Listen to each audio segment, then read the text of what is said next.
L'entrepreneuriat en RDC est une précipitation ou un développement? Madame, Messieurs, bonjour. Telle sera la thématique de ce nouveau numéro de votre magazine qui vous met au parfum de l'entrepreneuriat, du management ainsi que du business dans sa globalité. Alors pour ce nouveau numéro, j'ai sur ces plateaux un coach, un formateur que vous allez découvrir dans pas longtemps.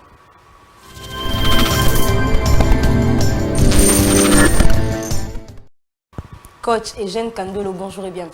Bonjour, merci beaucoup madame. Comment allez-vous? Toujours très bien, merci. Alors, c'est une première fois pour vous sur Actu Business. Comment vous vous sentez déjà que je vous ai tellement raté et aujourd'hui je vous ai avec moi? Bon, en fait, je crois que chaque chose a son temps. Okay. Je suis, je vais dire, un habitué de Congo Buzz et c'est la première fois pour Actu Business. Okay. Et voilà, l'homme propose, Dieu dispose, il y a eu de perturbations. L'essentiel, c'est que finalement, on s'est rattrapé et qu'aujourd'hui, on est là.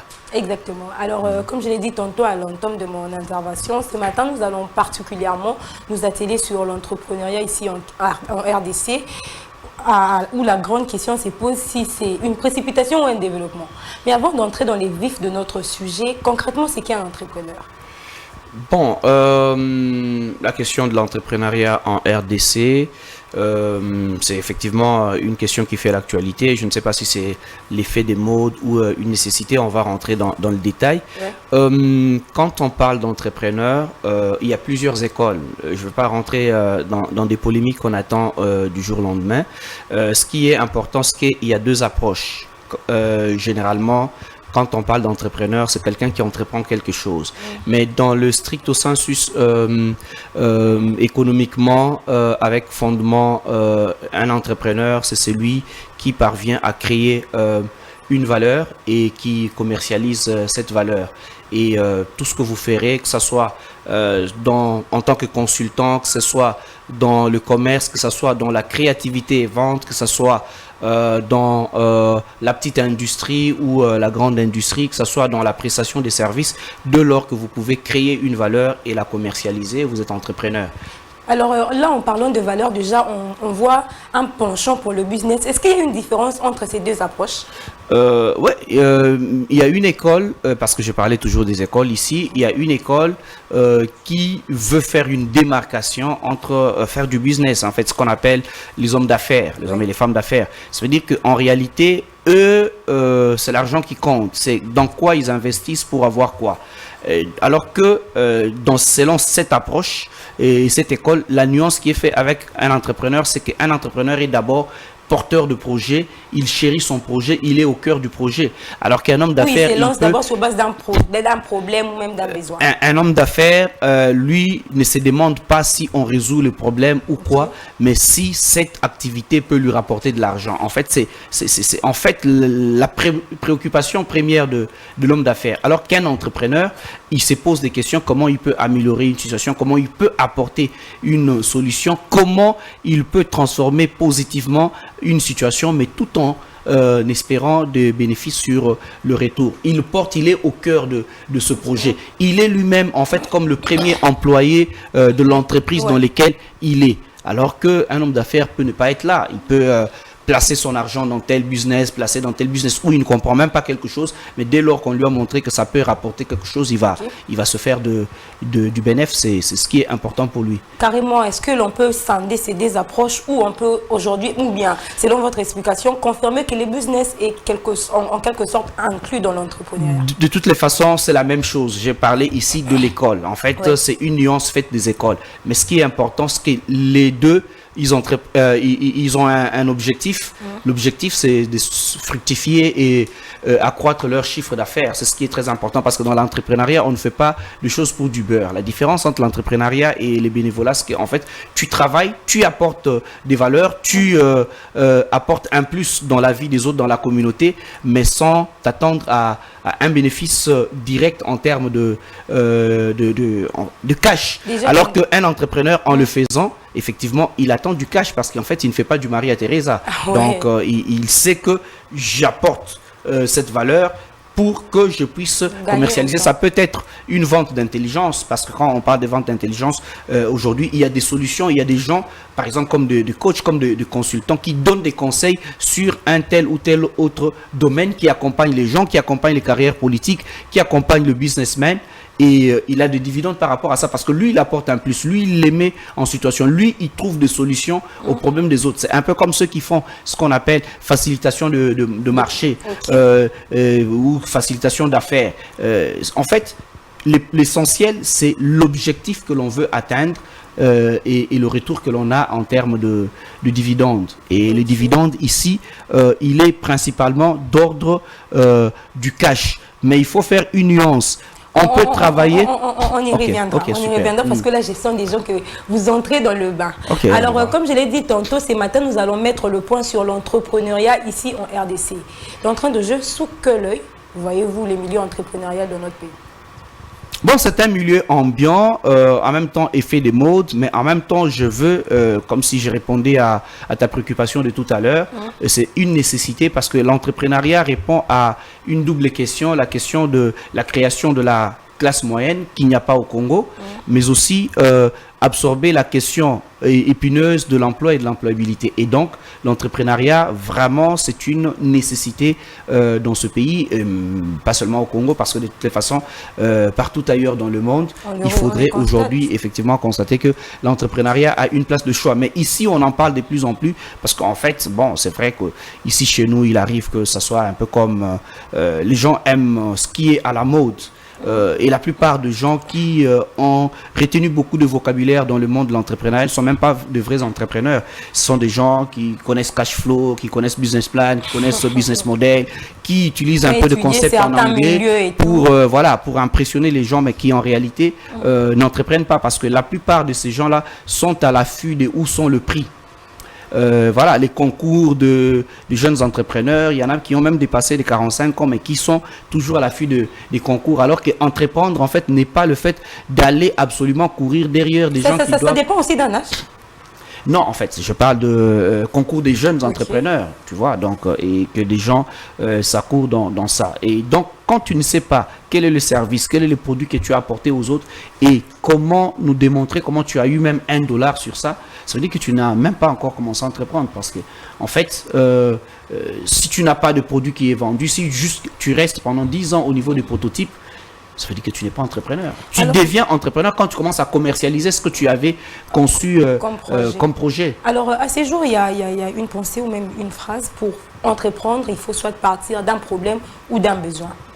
Vous appuyez c'est là? Généralement, c'est ça. Parce qu'il y a toujours un besoin identifié. Ça peut être des gens qui ont du mal à traverser l'avenue pour aller acheter de l'eau de l'autre côté, et que toi, tu facilites, tu ramènes de l'eau là où ils sont, et puis ils achètent. Ça peut être en termes...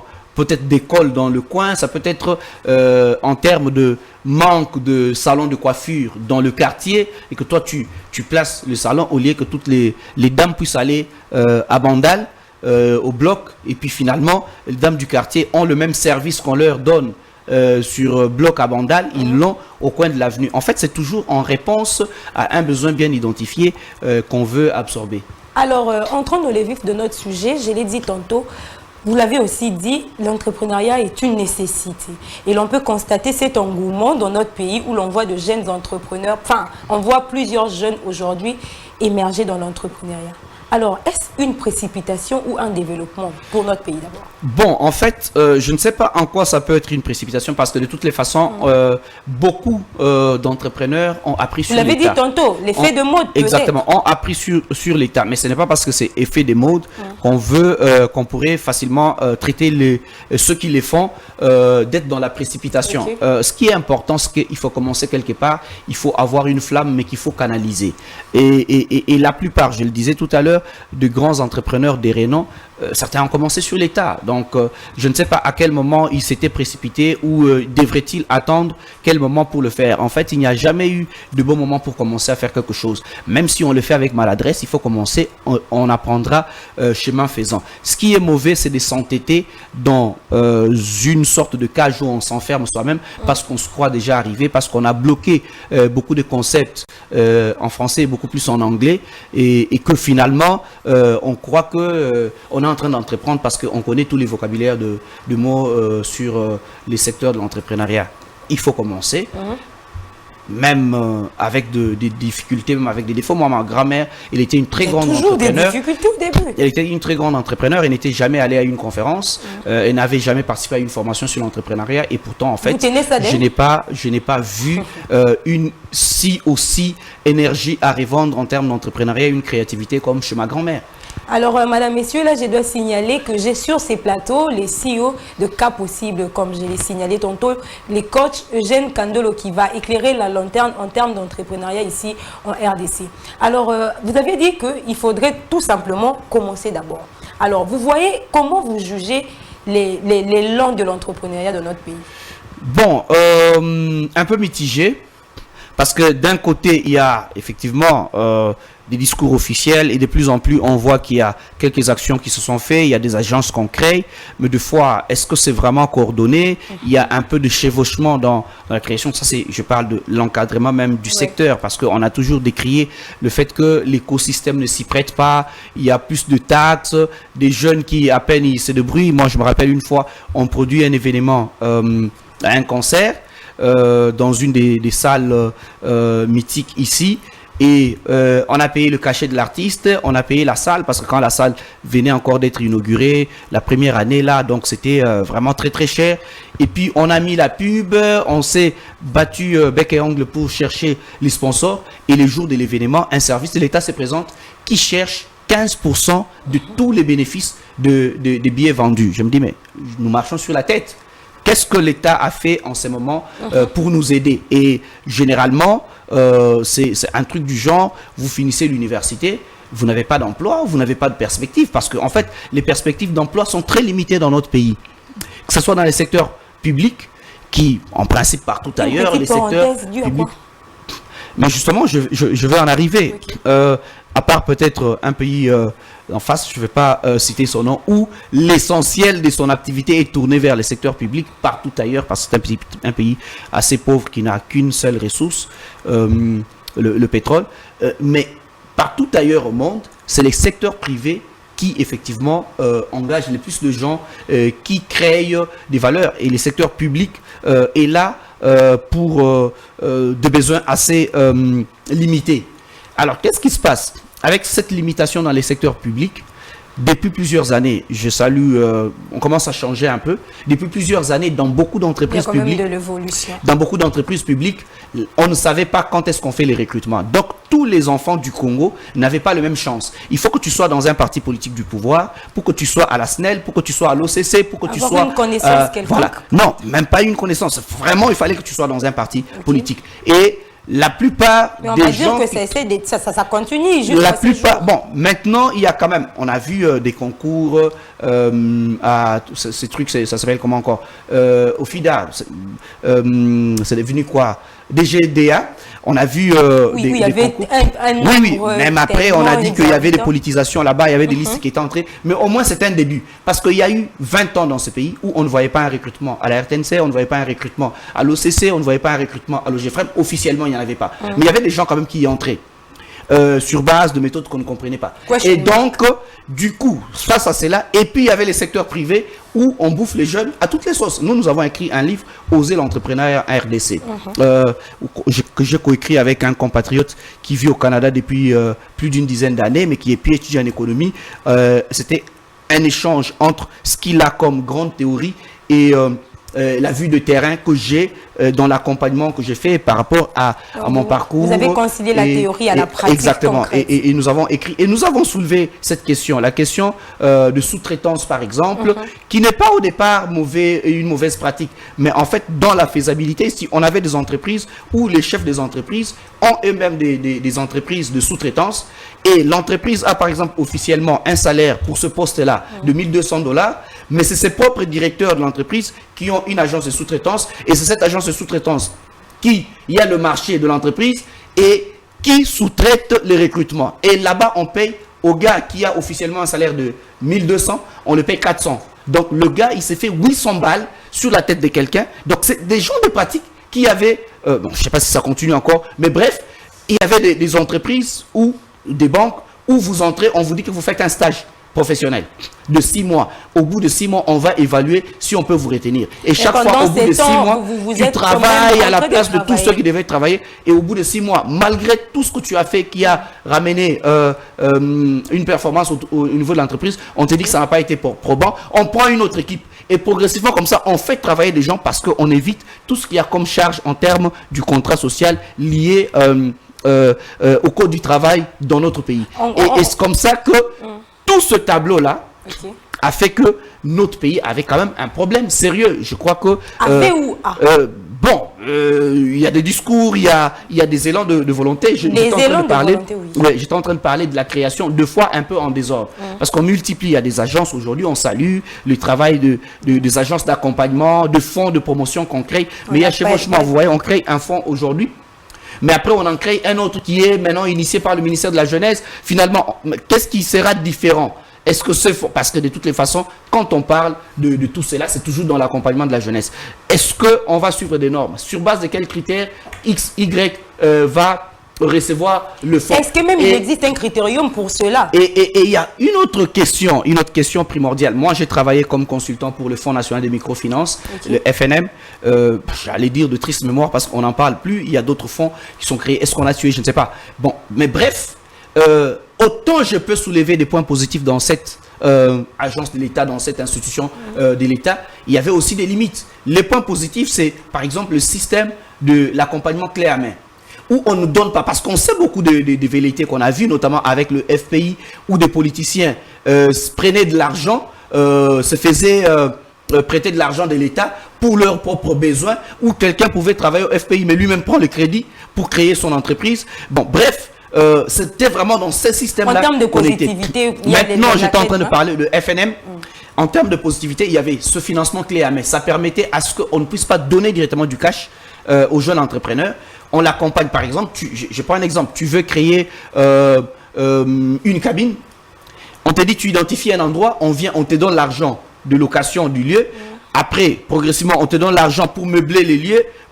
Progressivement, après, on te donne l'argent pour les intrants et les fonctionnements. En fait, on part progressivement. Au lieu de te donner du coup l'argent dont tu avais besoin. On te permet de créer ton entreprise et non pas, en fait, on te donne de l'argent. Et le point négatif? Deuxième point positif, il y a par exemple le système de MEA, le micro-entreprise associative. C'est un système qui mettait de garde-fous. Parce que quand on vous a donné le fonds, quand tu commences à faire de bénéfices, tu peux commencer à faire de folie. Ça te permet à avoir un associé. Des entrepreneurs par opportunité. Exactement, justement. Ça vous permet d'avoir une sorte de garde-fou parce que généralement, on les associe avec des gens qui ne connaissaient pas au départ. Et vous vous retrouvez en association, vous travaillez, vous vous contrôlez mutuellement parce que vous étiez dans le même secteur. Maintenant, autre chose, c'est qu'on les formait avant. Sur l'éducation financière, sur la culture entrepreneuriale, un certain nombre d'éléments qui le permettraient d'être à l'aise dans la peau de vrais entrepreneurs. Maintenant, du côté que je trouve assez limitatif, pour ne pas dire négatif, c'est qu'on conditionnait les gens.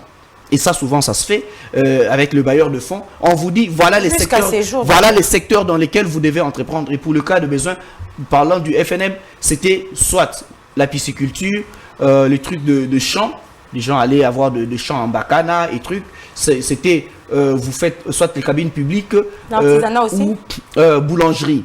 Du coup, il y avait des secteurs bien limités. Or, un entrepreneur, c'est un peu un aventurier. C'est quelqu'un qui ne devrait pas être cloîtré. Un aventurier. Justement, il a les sens de risque. Tu vois, la vie c'est une aventure. Donc il est poussé par une certaine passion à faire quelque chose. Mais si en fait il arrive devant ce qu'il devait lui donner en fait de fonds et qu'il lui dise non, tu ne dois pas faire ça, il faut obligatoirement passer par aller faire le poulailler. Donc tu comprends, carrément. Du coup il est dérangé. C'est un peu comme on vous dit non, il faut seulement les secteurs innovants. Aujourd'hui, des fois, on rêve un peu trop. On rêve un peu trop. Au lieu de faire des choses qui sont faisables, qui peuvent, à la limite, à peut-être petite échelle, permettre à développer, on veut impressionner les gens. Et c'est comme ça que tu verras qu'il y a des gens qui peuvent rester pendant 10 ans. Ils sont toujours dans une technologie qui n'arrive pas au point, mais qui n'a pas de sens. Quelqu'un qui te dit, par exemple, qui fait une application de vente de musique en ligne. Mais il y en a déjà tout plein.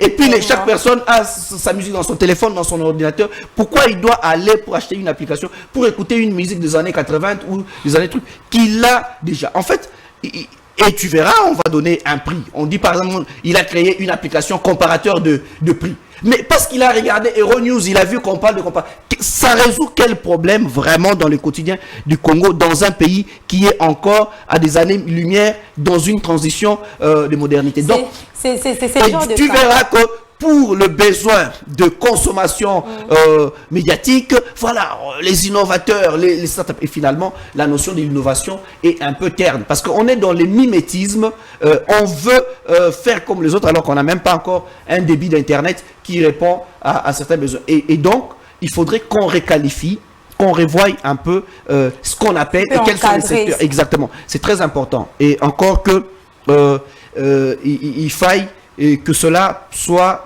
mis entre les mains de personnes qui ont qualité, parce qu'en fait, quelqu'un n'a jamais entrepris, quelqu'un n'a jamais accompagné les gens, et puis après, on les place dans une agence qui est censée en fait évaluer, apprécier la qualité de projets de jeunes entrepreneurs. C'est toujours un peu de problème, mais faut dire qu'il y a une volonté de faire mieux qu'il y a 10 ans, qu'il y a 5 ans, mais cette volonté doit être vraiment faite en ordre et canalisée. Et donc, dans cet environnement, qu'on le veuille ou pas, l'entrepreneuriat n'est pas un effet des modes, c'est une nécessité, mais seulement il faudrait que cela soit orienté, soit canalisé, que l'écosystème soit assaini, mais que aussi ceux qui entreprennent arrête en fait de croire que je pense que nous y reviendrons pour le piste de solutions.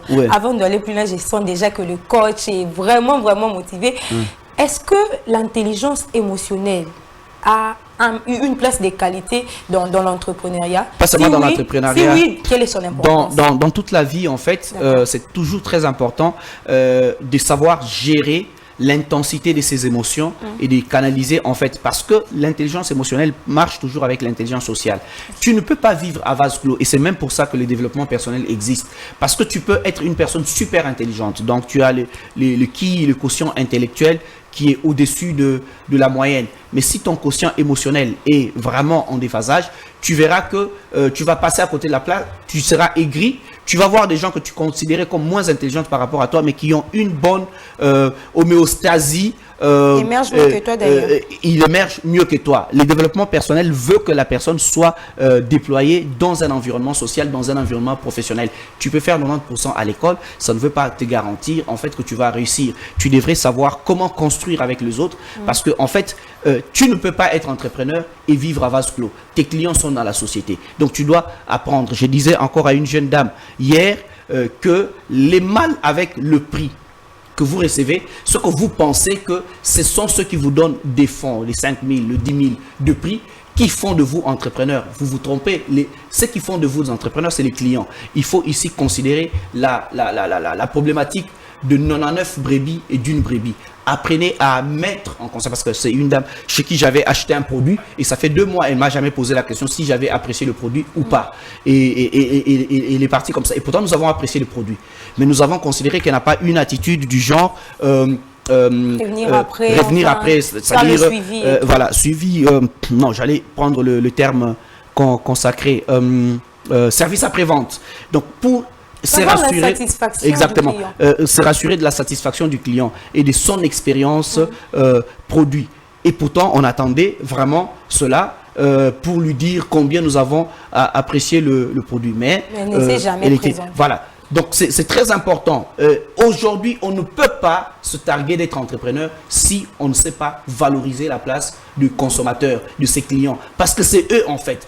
Quand la saison de recevoir le prix sera passée, es-tu sûr que ton produit va survivre et que tu auras des gens qui vont continuer à consommer ton produit, ou tu passeras toute ta vie à recevoir de prix? C'est en fait ça le plus grand problème. Et par conséquent, il faudrait penser au bien-être, au confort du client. Il faut savoir comment je vais gérer cette intelligence sociale et montrer que en fait tu es ouvert, tu es attentionné par rapport à ceux qui consomment ton produit. Et tu verras que tu auras bien entretenu ton capital sympathie, et que cela, parce qu'il y a des gens qui n'achètent pas forcément parce que le produit est bon.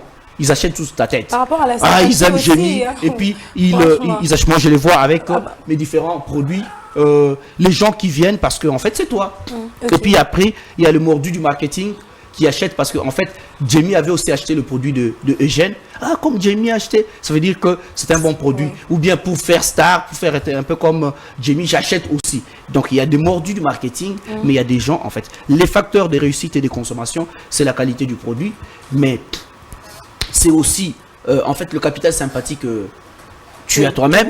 Exactement, et puis il y a le mordu du marketing. Alors, la télévision, c'est les temps, mais nous avons encore quelques poussières de minutes. Coach, il y a le président de la République qui veut faire de Congolais, de certains Congolais millionnaires. D'abord, est-ce possible? Si oui, comment éviter de rendre comment éviter ou même comment canaliser de monstres millionnaires, des millionnaires monstres? C'est vrai que je ne suis pas vraiment...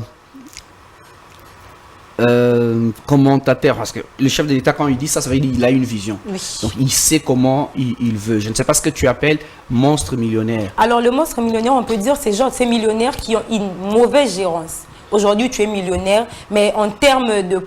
Enfin, la manière des cibles. Ah, ok. Des gens qui ont eu accès aux capitaux. Voilà. Parce que très dernièrement, le chef de l'État a évoqué même les secteurs de mines.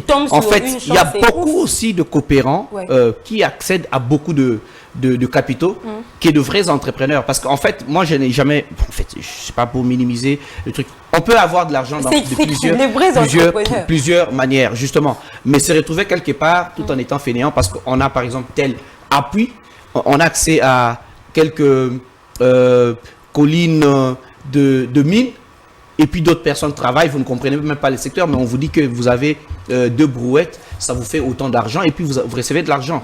Vous n'avez conçu aucun projet, vous n'avez pensé. Il n'y a aucune valeur que vous apportez aux gens. Je parlais ici la création de valeur et la commercialisation de valeur.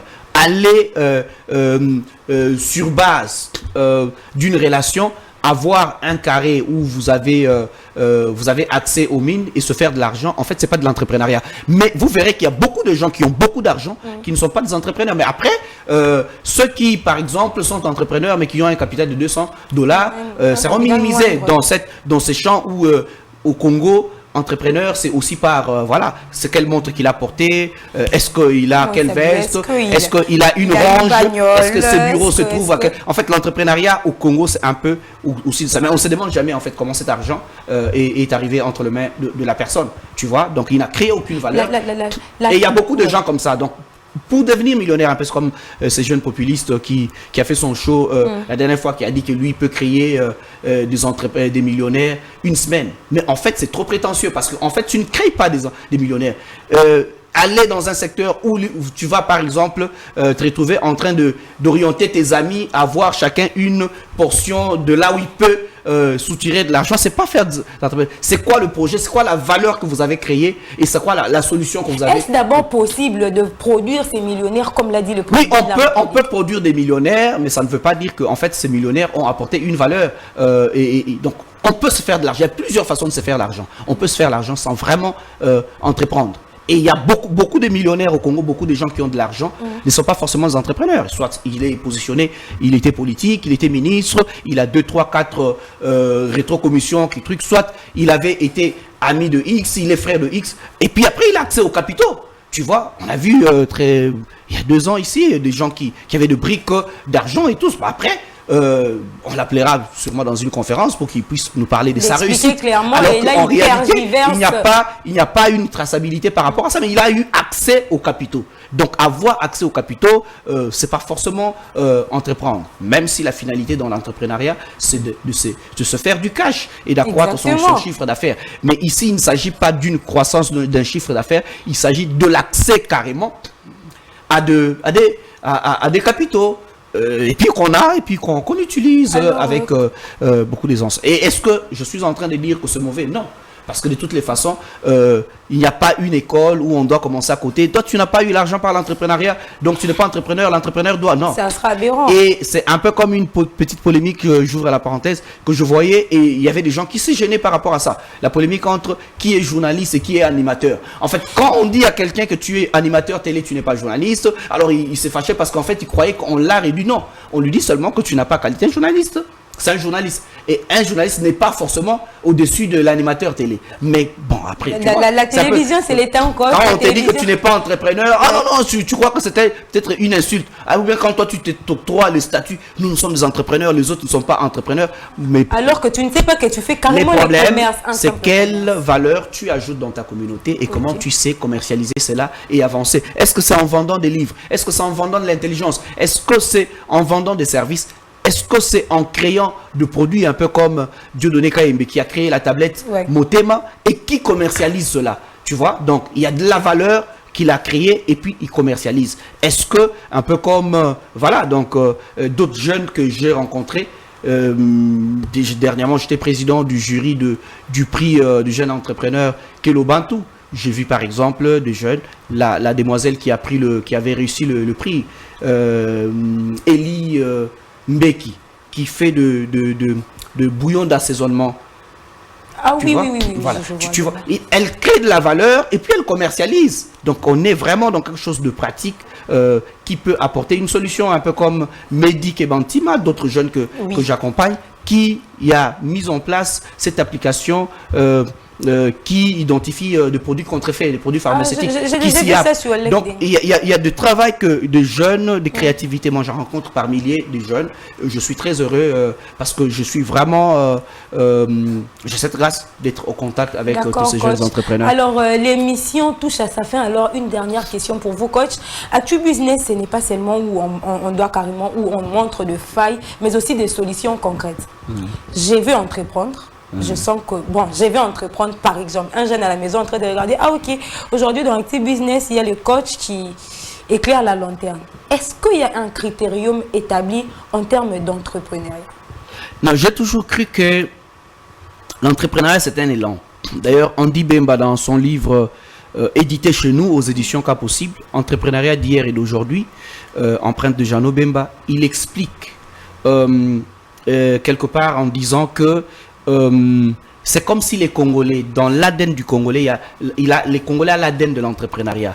Déjà, en fait, c'est un potentiel en nous qu'il faut canaliser. Et donc, je crois qu'il ne faut pas s'octroyer de cartons jaunes et rouges ou de visas ou des certificats à donner aux gens pour dire voilà le critère pour entreprendre et tout ça. Mais ce qui est important, c'est de savoir que ce potentiel peut être canalisé et puis il faut apprendre. Ça, c'est très important. Un entrepreneur doit identifier toujours un problème et quelle est la solution qu'il veut apporter et savoir quel canal il va mettre en place, ce qu'on appelle le business model, pour commercialiser, pour parvenir à ceux-là qui peuvent être dans ses besoins afin qu'ils puissent effectivement souscrire. Et ça demande d'apprendre, ça demande d'identifier ses compétences et les compétences sont d'ordre inné et d'ordre acquise. Et d'ordre acquise, il y a l'expérience, mais il y a la formation. Tota vita sclola est, toute la vie est une école. Il faut être humble d'apprendre, de se remettre en cause, de perfectionner parce que nous sommes dans ce qu'on appelle aujourd'hui le siècle de l'information. L'information comme data, données, l'information comme knowledge, connaissance, l'information comme news, nouvelle. Tu dois être à jour. Celui qui a de l'information, il a de l'avance sur sa génération, il est puissant. Il est celui sécurisé. Qui a de l'information, il est sécurisé et c'est très important. Et tu verras que la plupart aujourd'hui, ceux qui sont dans le top 10 des gens les plus riches du monde, sont dans les secteurs de l'information, dans ces trois appréhensions telles que le dit Daniel Bougnou. Soit ils sont dans les données statistiques, informatiques et tout ça, soit ils sont vraiment dans la vente des connaissances. Voilà, on a Tesla, on a des choses qui, à un moment donné, dépassent un peu voiture électrique et tout ce qui va avec, soit ils sont dans le news et c'est très important. Et à l'époque, les plus riches, c'est celui qui avait beaucoup de vaches et des chèvres et beaucoup de femmes. Aujourd'hui, c'est celui qui a de l'information. Un dernier mot en 10 secondes. Un dernier mot, je dis merci pour l'émission et je dis que les débats sur l'entrepreneuriat m'a toujours passionné et j'encourage les jeunes à entreprendre davantage, mais d'être humble, d'apprendre, de réorienter ce qu'ils sont en train de faire et que personne les intimide avec des concepts en anglais et des rencontres. Il y en a beaucoup, des trucs. Participez à ce que vous pouvez participer, mais ne passez pas toute votre vie à participer au forum, à participer aux rencontres où vous n'allez faire que des selfies avec des gens, mais que ça ne vous apporte rien du tout dans la vie. Concentrez-vous sur vous-même, travailler, apporter de la valeur et vous verrez que vous allez vivre dans l'autonomie.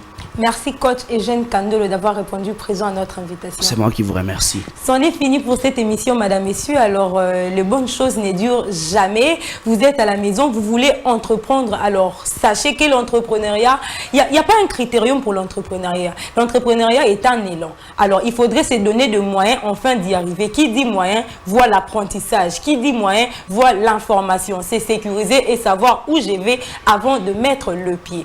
Merci à l'équipe technique de Congo Buzz Télévision pour la réalisation de cette émission. Merci également à Divine Kitoko qui m'a fait shiner ce matin. Quant à moi, je vous dis au revoir. Retrouvons-nous prochainement avec le même plaisir. Ciao.